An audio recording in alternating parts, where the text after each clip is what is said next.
Bismillahirrahmanirrahim. Assalamualaikum warahmatullahi wabarakatuh. Ananda sekalian yang berbahagia, kembali kita bersyukur kepada Allah Subhanahu wa ta'ala diberikannya kita kesempatan untuk melanjutkan pertemuan kita secara daring, secara online pada pembelajaran jarak jauh mata pelajaran PPKN untuk kelas 9 pada semester ganjil ini. Kita masih di bab pertama tentang dinamika perwujudan Pancasila sebagai dasar negara dan pandangan hidup bangsa. Sebelum kita belajar lebih lanjut, marilah kita mengawali pagi ini dengan mengharap keberkahan dari Allah sebagai penuntut ilmu dengan membaca doa yang diajarkan Nabiullah Muhammad sallallahu alaihi wasallam. Allahumma inna nas'aluka ilman nafi'an wa rizqan thayyiban wa amalan mutaqabbalan.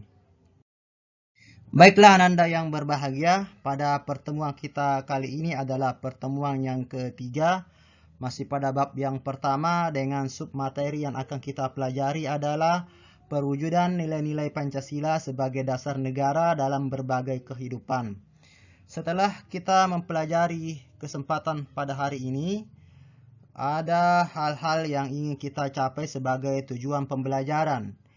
Yakni setelah mempelajari ini, siswa mampu menjelaskan pertama, perwujudan Pancasila dalam lingkungan keluarga, yang kedua, perwujudan Pancasila dalam lingkungan sekolah, dan dalam lingkungan masyarakat.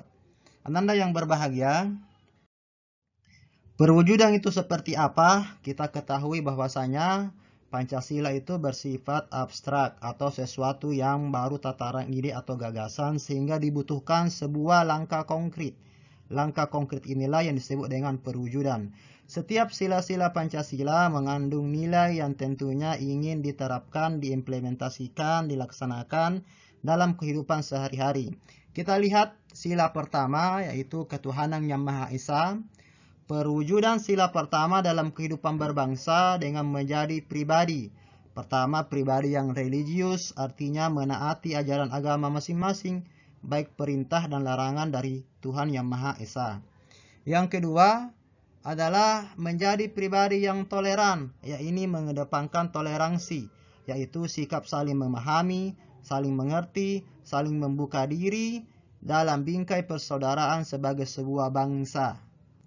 Yang ketiga adalah menjadi pribadi yang harmonis, mengedepankan hidup rukun, cinta damai, yaitu kebersamaan antar umat beragama dengan pemerintah dalam rangka suksesnya pembangunan nasional dan menjaga keutuhan Negara Kesatuan Republik Indonesia.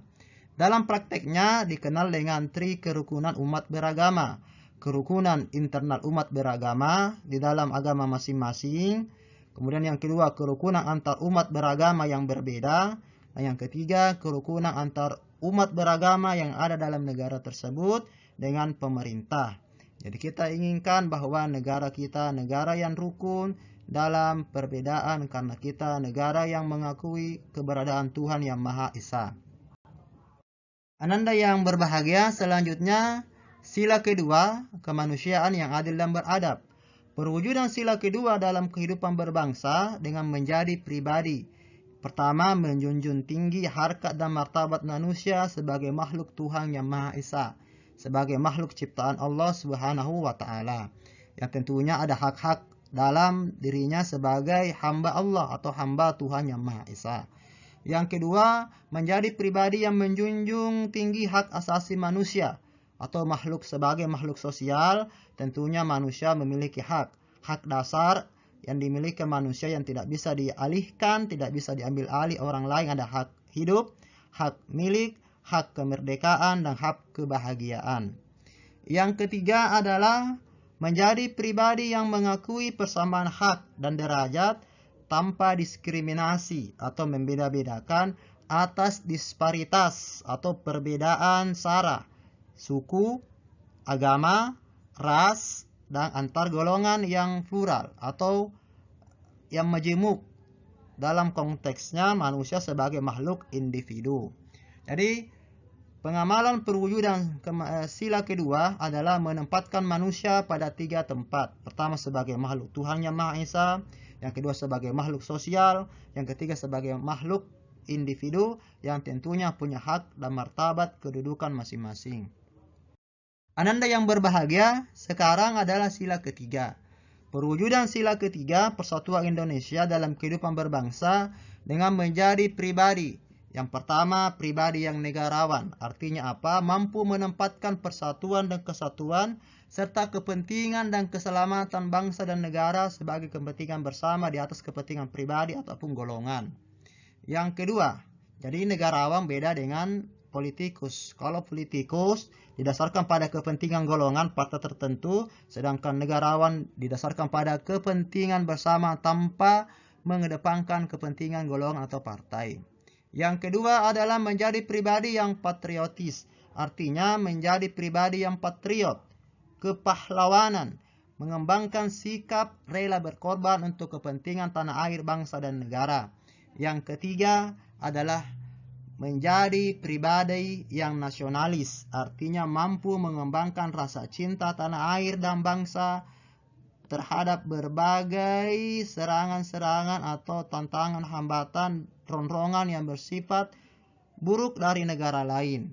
Termasuk juga diantaranya menggunakan produk-produk buatan dalam negeri sebagai bentuk kecintaan terhadap bangsa sendiri. Ananda yang Adapun sila keempat, kerakyatan yang dipimpin oleh hikmat kebijaksanaan dalam permusyawaratan perwakilan, perwujudannya dalam kehidupan sehari-hari menjadikan pribadi yang pertama humanis, yaitu mengakui kedudukan hak dan kewajiban yang sama di mata hukum tanpa pernah memaksakan kehendak kepada orang lain yang berbeda. Yang kedua adalah menjadi pribadi yang demokratis, artinya apa? Mengutamakan musyawarah mufakat dalam pengambilan keputusan untuk kepentingan bersama sebagai prinsip kekeluargaan dan budaya bangsa Indonesia. Yang ketiga adalah perwujudan sila keempat menjadikan pribadi yang menghormati dan menjunjung tinggi hasil musyawarah sebagai sebuah kesadaran bersama kolektivitas untuk mewujudkan kesejahteraan bersama.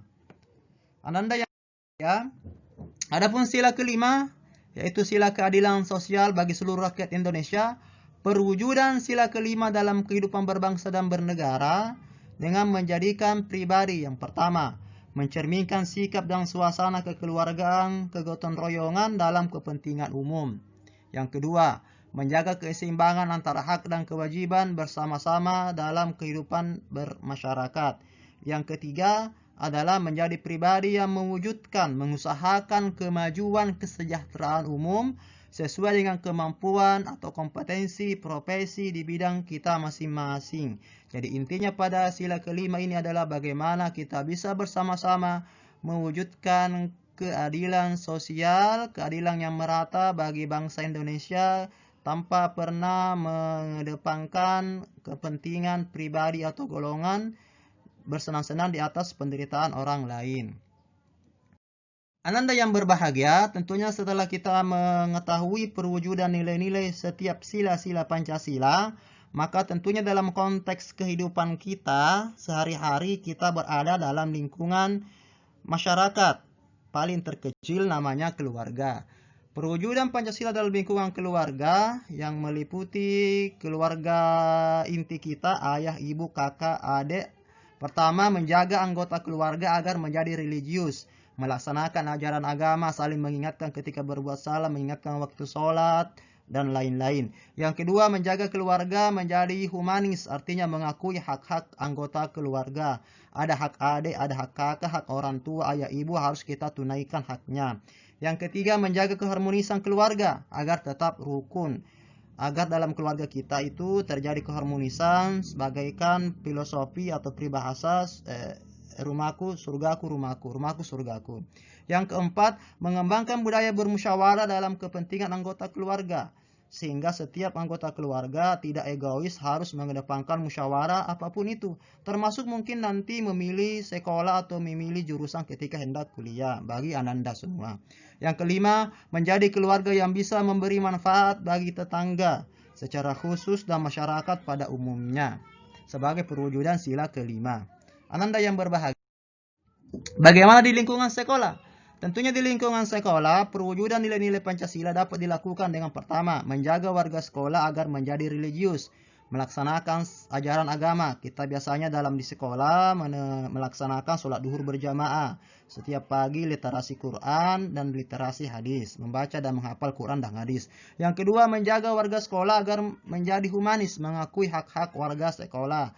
Tidak saling membuli, tidak saling melecehkan warga sekolah. Ada guru, ada staf TU, ada adik kelas, ada kakak kelas yang tentunya harus kita hargai. Yang ketiga, menjaga keharmonisan warga sekolah agar tetap rukun.